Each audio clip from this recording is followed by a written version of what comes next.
Bonjour. Bonjour.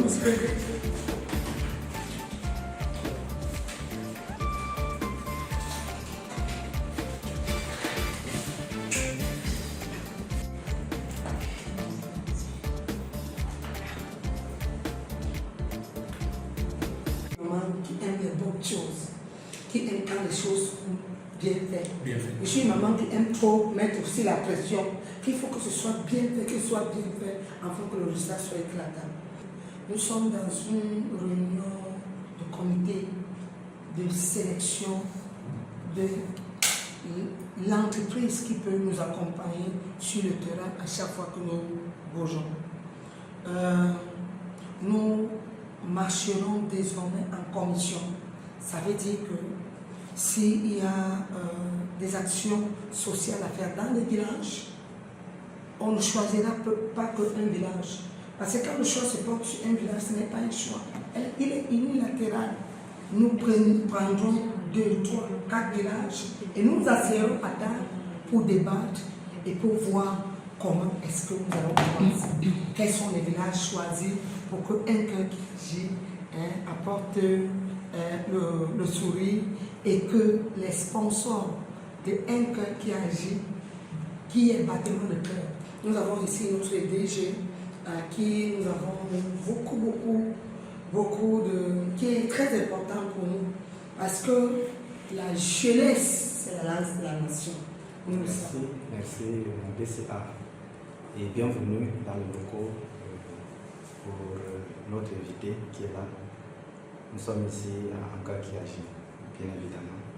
C'est pour une séance de travail, comme convenu avec le PCA pour l'avancement et la libération de ce que nous avions commencé. Nous sommes là pour une cause humanitaire. Nous avons la main sur le cœur pour les démunis. Il faut donc qu'ensemble, on essaie de voir comment on peut toucher plus de cibles dans les villages reculés. C'est pourquoi nous sommes réunis aujourd'hui. Merci. Elle est là également pour ajouter la touche. Merci pour la parole donnée, Madame Maman le PCA. Merci, Monsieur le Directeur Général. Merci, très chers membres de Un Cœur qui agit. Je suis inspecteur principal des affaires sociales. Je suis contrôleur numéro 2 à la brigade régionale de contrôle de l'action sociale des œuvres privées et publiques de l'État du Cameroun. Bien, j'ai été très enchantée déjà par l'idée de Maman Solange de m'amener ici parce que, je veux dire, à travers les petites fenêtres, j'ai essayé de voir les activités d'Un Cœur qui agit et j'étais très flattée. Je dis d'ailleurs bravo et un gros coucou à la présidente fondatrice parce que ces œuvres parlent d'elles-mêmes et c'est des œuvres à encourager.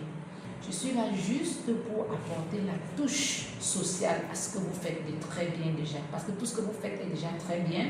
Je ne trouve pas à corriger, mais je voudrais simplement qu'avec ma présence, que nous essayons d'améliorer. D'améliorer dans le sens qu'elle a dit, la sélection des projets, des dessins, des autres. Vous savez, l'œuvre sociale idéale et efficace, c'est celle qui permet aux populations ou aux communautés de se passer de l'air. C'est-à-dire quoi? C'est-à-dire que dans l'optique de Un Cœur qui agit, par exemple, vous voyez, Un Cœur qui agit prend la peine de construire des écoles.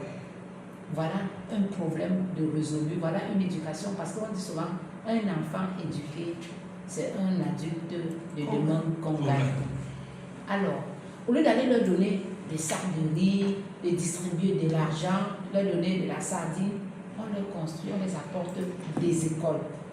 Quand ils ont déjà des bâtiments, je pense que le gouvernement va se charger d'apporter des enseignants. Et voilà un village qu'on a transformé.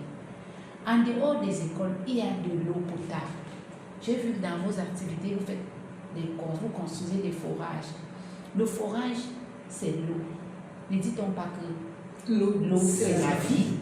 Alors, au lieu de vous donner des bonbons ou des bouteilles d'eau, on vient vous donner un forage. Ça veut dire à temps plein, le matin, le soir, sous le soleil, sous la pluie, vous aurez désormais de l'eau. À proximité et à propulsion.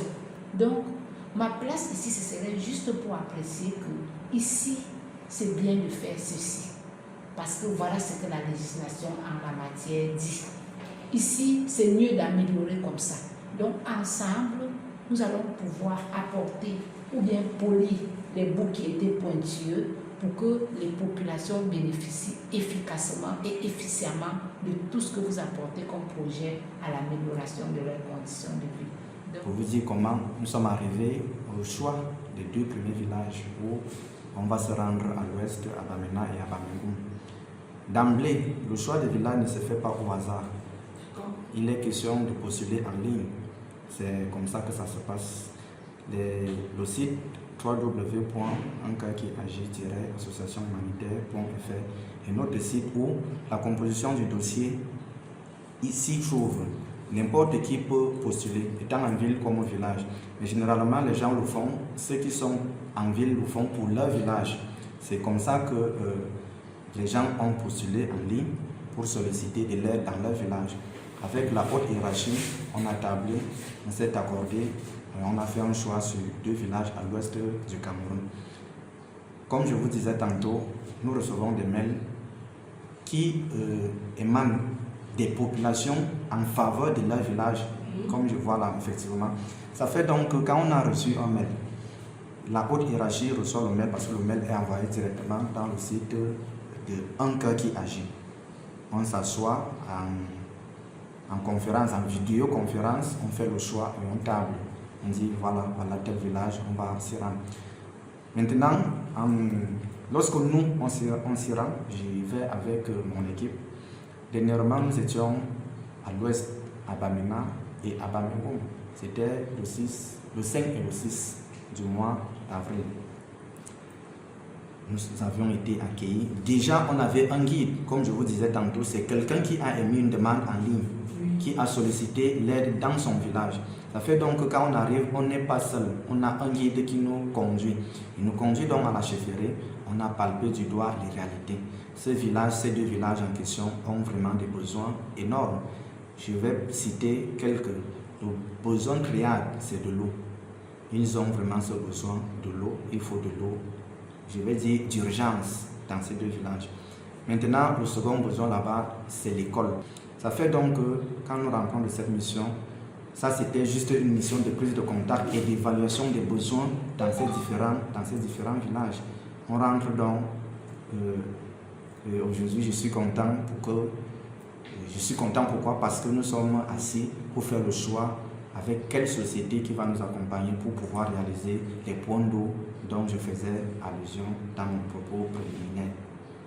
Merci. C'est pas facile. Je suis de l'Ouest et je connais très bien comment ça se passe. Par exemple, Bamingum où vous avez été, c'est dans la Mifi. Bamena, c'est dans le Ndé.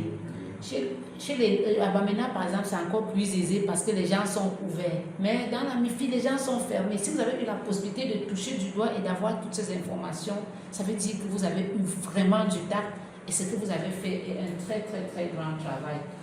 Maintenant, les besoins que vous avez recensés, l'eau, les écoles, les centres de santé et le développement de l'agriculture, la priorité, c'est quoi? Quand vous avez recensé pour ces besoins, qu'est-ce que vous avez vu selon ce que vous avez vécu sur le terrain? Qu'est-ce qui est prioritaire? Pour répondre à votre question, déjà merci de la poser. La priorité à Bamena, c'est de l'eau. Et la priorité à Bamingum, c'est l'école. Ça, voilà les 2 priorités. Mais compte tenu du fait que même à Bamingum, il y a un problème d'eau. Pas comme à Bamena. Les écoles qu'on va réhabiliter sont des écoles primaires, ou je veux dire des écoles publiques ou des écoles privées.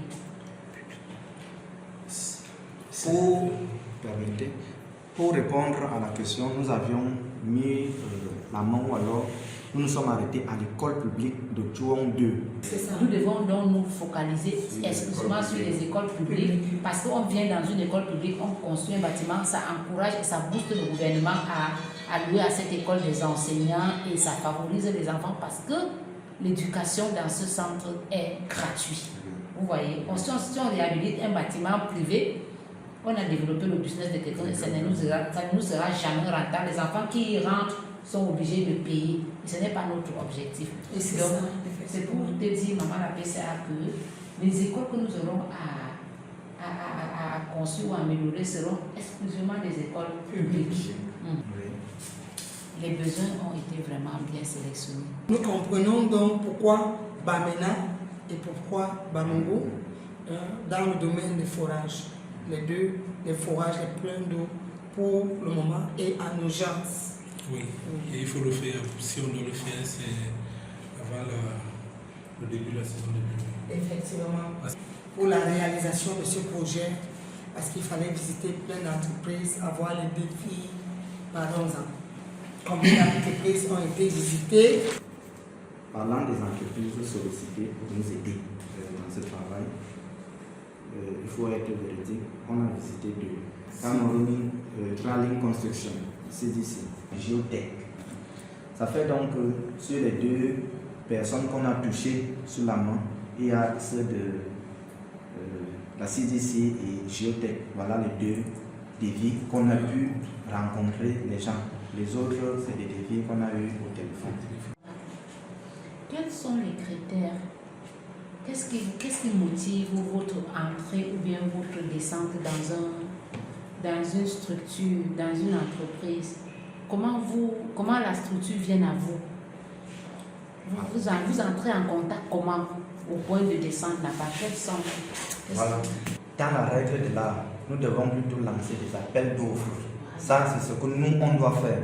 Mais sauf que pour le moment et pour l'instant, on est sur une pression où on a besoin d'un technicien. Ça fait que nous, voilà, dans le genre de trouver un technicien. Parce que si on avait lancé des appels d'offres, ce sont les sociétés qui devaient venir à nous se proposer et dire je fais dans ci, je fais dans ça. Nous, on devait avoir la CV et ensemble prendre celui qui nous suit. Il y a deux meilleures façons.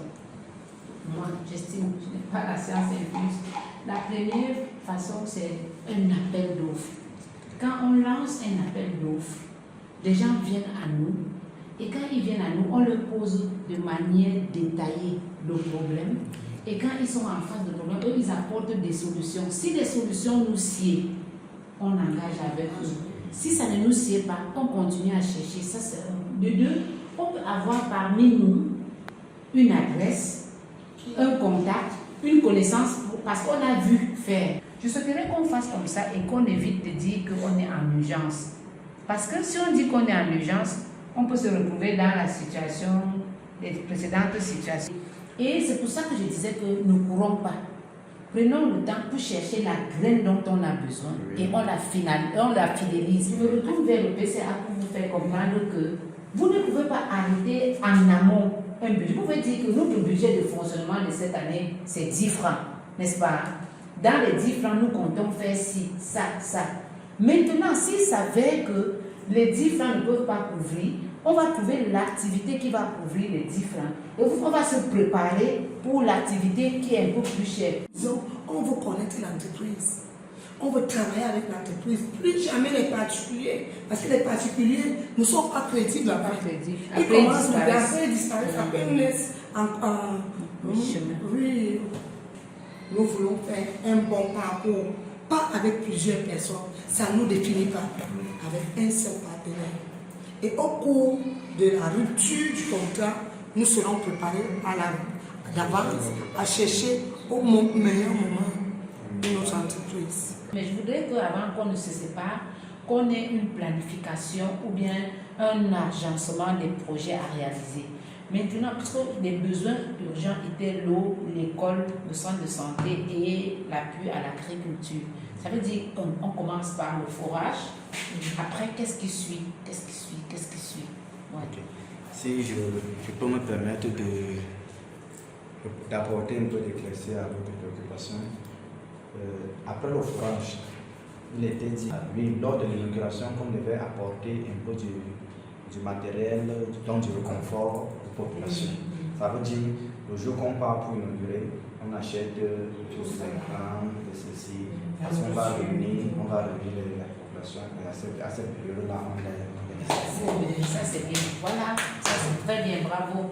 Pour quelqu'un qui agit ait de la visibilité sur toute l'étendue du territoire, ne nous éternisons pas dans une seule localité ou dans un seul village. Et pour faire asseoir la marque, ce n'est pas des activités. C'est-à-dire, on peut choisir peut-être que bon, cette année-ci, au troisième trimestre, pour le jour quand on remet les bulletins, nous partons dans tel village faire les trucs. Parce que tous ceux qui portent le message, ce sont les enfants. Moi, j'applaudis. J'applaudis parce que j'avais cette appréhension, mais je me disais que c'était un peu de trop. Vous voyez? Parce que je prenais ces activités comme des activités un peu minimes. Moi, je me suis dit que ça n'entre pas dans le cahier de charge. Non. Parce que c'est d'une visibilité Total. incontestable. Dans le sens où vous évoquez tout à l'heure la remise des bulletins. Bientôt, c'est la remise des bulletins. Vous voyez? Bientôt, c'est la remise des bulletins. Et d'ici le 4-5 juin, là, les enfants vont en vacances. Si on cible une école, bon, pourquoi pas ici à Douala? Vous comprenez? On est dans les zones récupérées. D'accord. Dans un village, on peut trouver, on dit, et ça ne va pas, ce n'est pas aussi coûteux, ce n'est pas pompeux. Non. On fait des effigies, on fait des petits cartons, on rencontre, c'est toi qui nous parlais des cahiers et autres, on rencontre des promoteurs, on fait des petits gadgets, des petits, oui. On descend dans une école lors d'une remise des bulletins, c'est parti. Sauf que c'est glacé. Non, c'est pas glacé. Ils sont les maladies, les choses glacées là. Merci. C'est pas seulement pour nous, Si tu as les yeux. Nous recommandons au Seigneur. Sa parole déclare, commande ton sort. Ton sort, c'est quoi? Ton projet, ton problème, ta maladie, ton souci, ton lieu de service, tes déplacements, et tout ce qui va avec au Seigneur, et il achève. Nous prions. Père, dans le nom de Jésus-Christ, nous sommes ici confiants que tu as sur nous. Nous avons passé des heures de séances de travail dans la commission de choix. C'est toi qui as initié cette BPE dans le cœur de Madame la fondatrice et c'est un exécutif. Nous sommes contents, Papa, de faire partie de ce beau bateau. Viens prendre le contrôle, Seigneur, de tout ce que nous avons dit ici. Viens prendre le contrôle de Bango. Viens prendre le contrôle de Bamena. Viens prendre le contrôle de la direction générale et toute son équipe de mission. Viens prendre le contrôle. Seigneur, de nous l'équipe qui resteront au Seigneur dans le but de pouvoir voir ces grandes organisations se produire. Nous te recommandons leur sortie, nous te recommandons leurs entrées, nous te recommandons leur mission dans les villages. Seigneur, viens sur eux dans le nom de Jésus. Seigneur, nous avons l'assurance que ce dont nous t'avons demandé, nous l'avons reçu. Au nom du Père, du Fils et du Saint-Esprit, nous avons prié. Amen. Amen.